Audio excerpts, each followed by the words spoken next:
Du möchtest wissen, wie Bitcoin und Co. funktioniert? Bisher war es dir aber immer ein wenig zu kompliziert. Dann hast du jetzt die Lösung gefunden. Garantiert.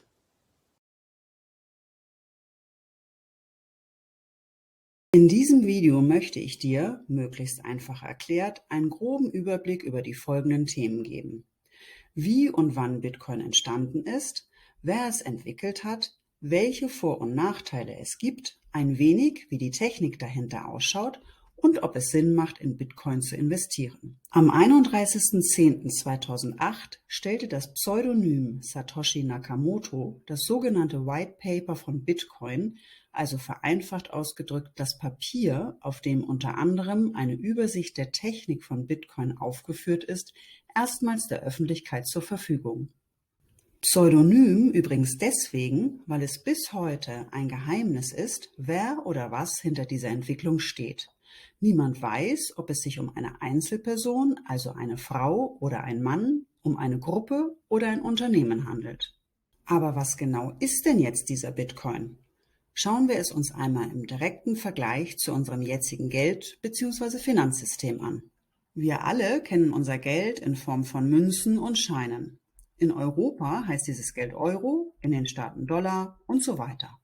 Seit dem 3.1.2009, also circa 2 Monate, nachdem das White Paper das erste Mal veröffentlicht wurde, gibt es nun neben dem uns bereits bekannten Geld eine innovative Internettechnologie, die ein neues Geld, das digitale Geld, im Netz verwaltet.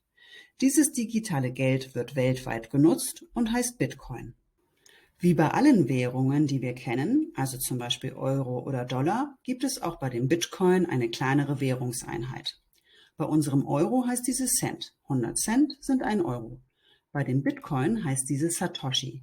Die Abkürzung hierfür ist übrigens SAT. Sage und schreibe 100 Millionen Satoshis sind ein Bitcoin. Zur Verdeutlichung hier ein kleines Beispiel. Angenommen, ein ganzer Bitcoin hat einen Wert von 10.000 Euro. Dann hat ein Satoshi einen Wert von 0,0001 Cent, also 100 Cent.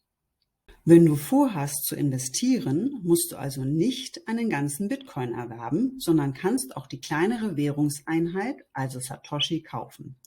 Eine Investition ist zum Beispiel über die Relay-App bereits schon ab einem Betrag von 10 Euro möglich. Eine ganz kurze Pause mit einem wichtigen Videotipp, welches du dir unbedingt im Anschluss anschauen solltest. Einer der Unterschiede ist, dass du das uns bekannte Geld zum Beispiel abheben und in dein Portemonnaie bzw. Geldbörse stecken kannst. Das digitale Geld bleibt dagegen immer auf der sogenannten Blockchain, vereinfacht gesagt im Netz. Du kannst es also nicht physisch in die Hand nehmen. Die Blockchain ist die Technologie, die hinter Bitcoin steckt, dazu aber später mehr. Stattdessen nutzt du für deine Bitcoins eine virtuelle Geldbörse, das sogenannte Wallet. Der Begriff Wallet stammt übrigens aus dem Englischen und heißt, du hast es sicherlich schon erraten, schlicht und einfach ebenfalls Geldbörse. Auf diesem Wallet werden 2 Schlüssel gespeichert, die du benötigst, um an deine Bitcoins zu kommen bzw. sie zu nutzen. Dein Public Key und dein Private Key. Der Public Key ist vergleichbar mit deiner Kontonummer, besteht aber aus Zahlen und Buchstaben und könnte folgendermaßen aussehen. Der Private Key ist vergleichbar mit deiner PIN-Nummer. Genauso wie du deine Kontonummer gefahrlos an eine andere Person weitergeben kannst, damit diese weiß, wohin sie zum Beispiel Euro überweisen soll, funktioniert es auch mit dem Public Key. Diesen kannst du ebenfalls weiterleiten, damit dir jemand Bitcoins senden kann. Du darfst jedoch den Private Key niemals an eine andere Person weiterleiten. Es ist genauso wie mit deiner PIN für dein Girokonto. Wer den PIN oder den Private Key hat Zugriff auf dein Konto und kann im schlimmsten Fall dein Geld bzw. deine Bitcoins stehlen. Und warum genau brauchen wir nun diesen Bitcoin? Bisher ist es so, dass wir immer eine Bank bzw. einen Finanzdienstleister benötigen, um Geld von einer Person zu einer anderen zu transferieren. Wir müssen also auf ein Unternehmen vertrauen, dass dieses die Überweisung für uns durchführt bzw. dass unser Geld auch ankommt. Durch die Einzigartigkeit der Technologie von Bitcoin können wir direkt und ohne dass jemand dazwischen steht bzw. uns kontrolliert, unser digitales Geld weltweit an jemanden versenden oder erhalten. Diese Möglichkeit nennt man Peer-to-Peer, vereinfacht ausgedrückt von Person zu Person. Wir sind also unabhängig. Wenn du in Deutschland lebst, wirst du wahrscheinlich noch keine negativen Erfahrungen gemacht haben. Bei uns ist es gesetzlich geregelt, dass jeder das Recht auf ein eigenes Konto hat. In vielen anderen Ländern ist es aber leider nicht so. Selbst in Amerika besitzen ca. 20 Millionen Menschen kein eigenes Konto, weil sie zum Beispiel zu arm dafür sind. Sie können deswegen zum Beispiel noch nicht einmal einen Handyvertrag abschließen und so weiter. Du kannst dir sicherlich jetzt vorstellen, wie es in Ländern aussieht, die entsprechend weniger entwickelt sind. Hinzu kommt, dass es gar nicht so selten ist, dass Regierungen zusätzlich Konten sperren, weil ihnen zum Beispiel die Aussagen von der dazugehörigen Person nicht gefallen und so weiter. Und genau hier liegen die Vorteile von Bitcoin gegenüber dem jetzigen Geld- bzw. Finanzsystem. Erstens, es basiert auf einem dezentralen System. Das heißt, Regierungen oder Banken haben keinen Zugriff darauf, können also zum Beispiel keine Ein- oder Auszahlungen verweigern oder sogar Konten sperren. Zweitens, jeder wird gleich behandelt und kann, sobald ein Internetzugang besteht, von überall aus ohne zeitliche Begrenzung, also 24 Stunden am Tag, daran teilnehmen. Unabhängig von seiner Abstammung bzw. Nationalität, seines Geschlechts, seines Einkommens, seiner Glaubensrichtung oder seiner politischen Einstellung.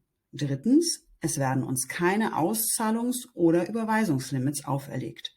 Wir können zum Beispiel frei entscheiden, wie viele Bitcoins wir an wen senden. Viertens, ein Transfer in ein anderes Land ist ohne Probleme und deutlich günstiger möglich. Weitere Vorteile sind: Durch die Zentralbanken kann das jetzige Geld, zum Beispiel in einer Krisenzeit wie Corona oder einem Krieg, jederzeit nachgedruckt werden, was dazu führt, dass es immer weniger wert ist. Stichwort Inflation. Bitcoin hat eine feste Obergrenze von knapp 21 Millionen. Das macht es noch knapper und dadurch wertvoller als Gold. Natürlich wollen wir uns auch die Nachteile von Bitcoin anschauen. Erstens, es unterliegt starken preislichen Schwankungen, was man Volatilität nennt. Hier sollte man aber bedenken, dass dieses Geld noch sehr jung ist und dadurch Schwankungen völlig normal sind, da es erst seinen Preis finden muss und sicherlich auch wird. Zusätzlich unterliegt der Bitcoin, genauso wie zum Beispiel Aktien oder ETFs, Preisschwankungen durch Angebot und Nachfrage. Zweitens, es verbraucht sehr viel Energie. An diesem Fakt ist nichts zu beschönigen, jedoch wird ständig daran gearbeitet, den Verbrauch zu reduzieren. Zum Beispiel werden immer mehr erneuerbare Energien eingesetzt, wie Geothermie, also Erdwärme, Wasserkraft und so weiter. Zusätzlich wird verbesserte Hardware genutzt und vieles mehr. Und wie funktioniert nun dieser Bitcoin und ist diese Technik denn auch sicher? Hier kommen wir nun zu der sogenannten Blockchain. Dieser Begriff stammt wiederum aus dem Englischen und heißt übersetzt Blockkette. Die Blockchain besteht aus vielen Blöcken, die, wie der Name schon sagt, miteinander verbunden sind. Vereinfacht ausgedrückt ist die Blockchain eine Datenbank, in der notiert ist, wer wie viele Bitcoins besitzt und natürlich auch, wenn diese den Besitzer wechseln. Das heißt, jedes Erhalten und Versenden von Bitcoin wird zunächst auf ihre Richtigkeit überprüft und in die Blockchain eingetragen. Dazu hier ein Beispiel. Anna möchte Klaus ein Bitcoin senden. Zuerst wird in der Blockchain nachgeschaut, ob Anna ein Guthaben von mindestens 1 Bitcoin hat. Wenn das so ist, wird von Anna ein Bitcoin abgezogen und Klaus bekommt diesen Bitcoin gutgeschrieben. Pro Block dieser Blockchain können ca. 2500 Transaktionen eingetragen werden. Dann wird der Block geschlossen und mit dem nächsten Block begonnen, in dem sich die eben beschriebenen Abläufe wiederholen. Um diese Blockchain zu sichern, enthält jeder Block, vereinfacht ausgedrückt, zusätzlich zu den eben beschriebenen Transaktionen unter anderem folgende Daten. Erstens die Historie des vorherigen Blocks als Summe sowie zweitens die Historie der gesamten vorherigen Kette ebenfalls als Summe. Zusätzlich werden diese Daten verschlüsselt gespeichert. Alles zusammen macht die Reihenfolge der Blöcke absolut fälschungs-, korruptions- und manipulationssicher. Die Personen, die unter anderem diese Blöcke bzw. die Blockchain bearbeiten, werden Miner genannt. Dieser Begriff heißt übersetzt Schürfer, wie zum Beispiel in Goldschürfer, und stammt ursprünglich aus dem Bergbau. In diesem Fall ist es aber natürlich nicht so, dass die Miner tatsächlich die Bitcoins aus dem Berg bzw. aus der Erde holen, sondern als Lohn für ihre Arbeit erhalten.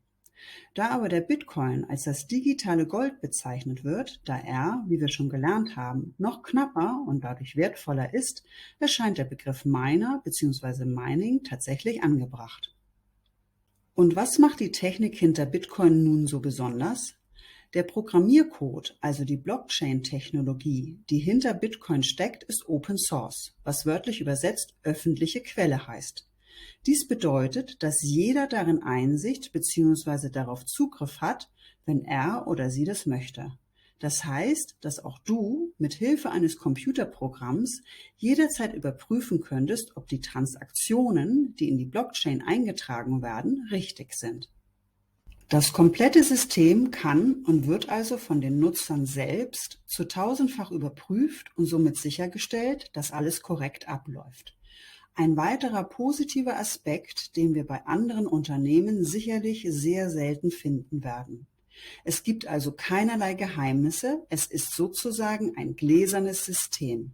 Hinzu kommt, dass die Technik von Bitcoin so sicher ist, dass sie bis heute jedem Hackerangriff standgehalten hat.